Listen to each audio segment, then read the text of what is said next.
नमस्कार विद्यार्थी मित्रांनो, आज आपण अलंकारामध्ये अर्थांतरन्यास अलंकार अभ्यासणार आहोत. याआधी आपण अनन्वय अलंकार, त्याची उदाहरणे, त्यानंतर अपनहुती अलंकार, त्यांची उदाहरणे, त्यानंतर अतिशयोक्ती अलंकार अभ्यासलेला आहे.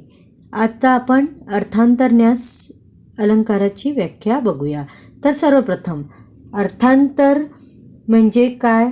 तर अर्थांतर म्हणजे दुसरा असा अर्थ आणि न्यास म्हणजे शेजारी ठेवणे. तर आता याची व्याख्या लिहून घ्या. बघा काय आहे. या अलंकारात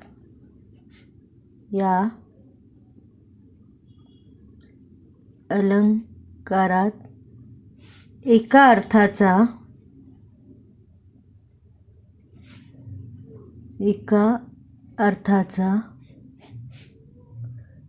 समर्थक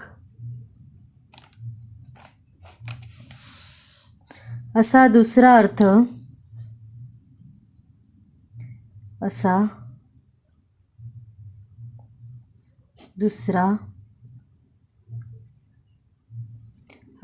त्याच्या शेजारी ठेवणे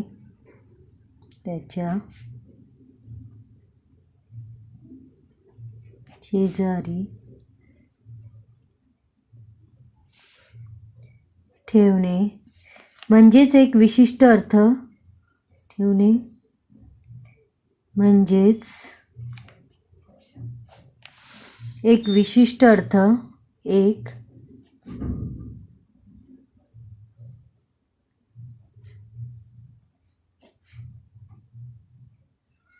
विशिष्ट अर्थ दुसऱ्या व्यापक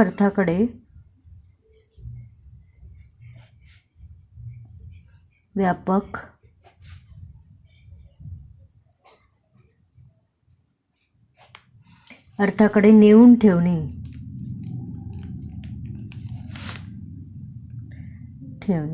यालाच काय म्हणतात? अर्थांतरन्यास अलंकार असे म्हणतात. यालाच अर्थांतरन्यास अलंकार असे म्हणतात. बघा आता परत सांगते मी तुम्हाला अर्थांतरन्यास अलंकाराची व्याख्या. या अलंकारात एका अर्थाचा समर्थक असा दुसरा अर्थ त्याच्या शेजारी ठेवणे म्हणजेच एक विशिष्ट अर्थ दुसऱ्या व्यापक अर्थाकडे नेऊन ठेवणे. यालाच काय म्हणतात? अर्थांतरन्यास अलंकार. आता याची आपण वैशिष्ट्ये बघूया.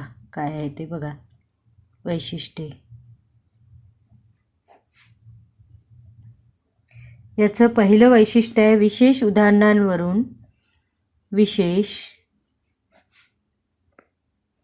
उदाहरणांवरून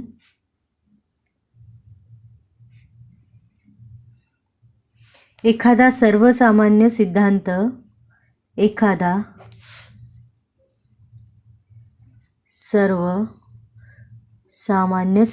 सांगितला जातो.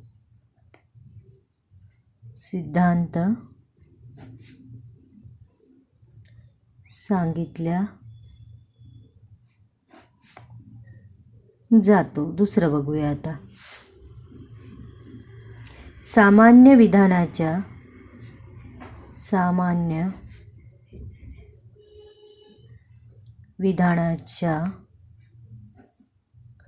समर्थनार्थ विशेष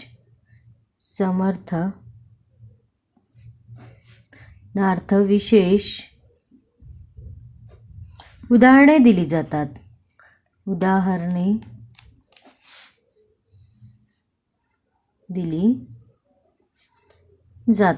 तिसरं बघूया आता आपण.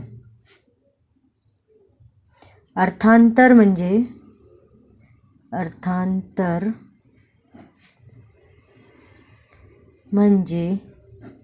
दुसरा अर्थ होय. काय होय? दुसरा अर्थ. आणि न्यास म्हणजे शेजारी ठेवणे. न्यास म्हणजे शेजारी ठेवणे. बघा परत सांगते मी तिन्ही वैशिष्ट्ये बघा. अर्थांतरन्यास अलंकाराची तिन्ही वैशिष्ट्ये कुठली कुठली आहे? तर बघा, पहिलं आहे विशेष उदाहरणांवरून एखादा सर्वसामान्य सिद्धांत सांगितला जातो. दुसरं आहे सामान्य विधानाच्या समर्थनार्थ विशेष उदाहरणे दिली जातात. तिसरं आहे अर्थांतर म्हणजे दुसरा अर्थ, न्यास म्हणजे शेजारी ठेवणे. आता याची उदाहरणे बघूया आपण. बघा, पहिलं तदितर खग, तदितर खग भेने वेगळाले, भेने वेगळाले पळाले.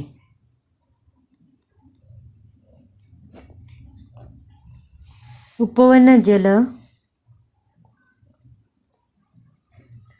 उपवन जल केली, जल केली जे कराया मिळाले, जे कराया मिळाले. स्वजन गवसला, स्वजन गवसला जो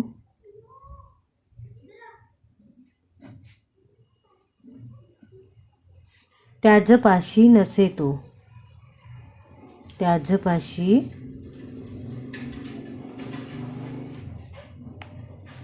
नसे तो.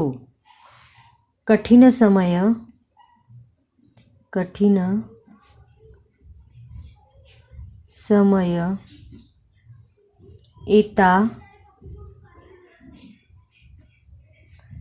कामास कोण येतो, कामास कोण येतो. बघा, पहा इथे काय विचारलेलं आहे, काय सांगितलेलं आहे उदाहरणामध्ये. तदितर खग भेने वेगळाले पळाले, उपवन जल केली जे कराया मिळाले, स्वजन गवसला जो त्याजपाशी नसे तो, कठीण समय येता कामास कोण येतो. बघा, इथे काय सांगितलेलं आहे. बघा, नलराजाने हंसाला पकडल्यानंतर बागेत जलक्रीडेसाठी जमलेले इतर सर्व पक्षी घाबरून पळाले. त्याच्याजवळ कोणीच राहिले नाही. एवढी हकीकत सांगून झाल्यावर कवीने त्यावरून एक सामान्य सिद्धांत सांगितला की कठीण प्रसंगी कोणीच आपल्या उपयोगी पडत नाही. बघा, याच्यावरून आपल्याला लक्षात येतं की एका अर्थाचा दुसरा अर्थ बाजूला ठेवलेला आहे. नलराजाने हंसाला पकडल्यानंतर बागेत जलक्रीडेसाठी जमलेले सर्व पक्षी घाबरून पळाले, है ना. हे झालं आपलं पहिलं उदाहरण. आता दुसरं बघूया आपण. दुसरं उदाहरण बघा. होई जरी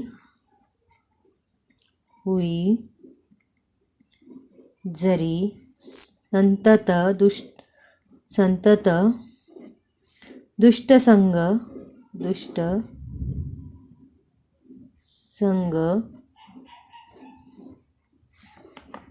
न पावती सज्जन सत्वभंग, सज्जन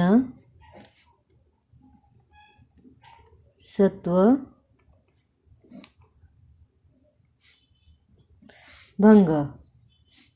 असोनिया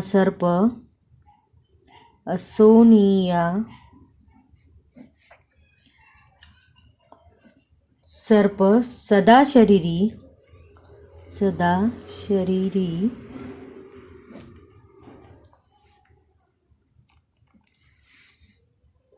झाला नसे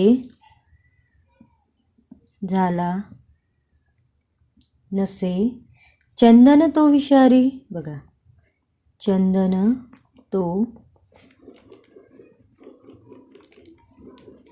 विषारी. बघा, इथे काय काव्यपंक्ती आहे बघा.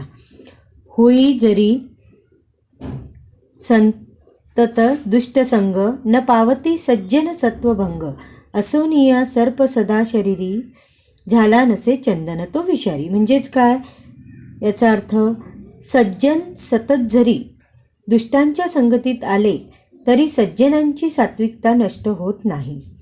हा विशेष सिद्धांत सांगितल्यानंतर कवी निसर्गातले एक सामान्य उदाहरण देतात.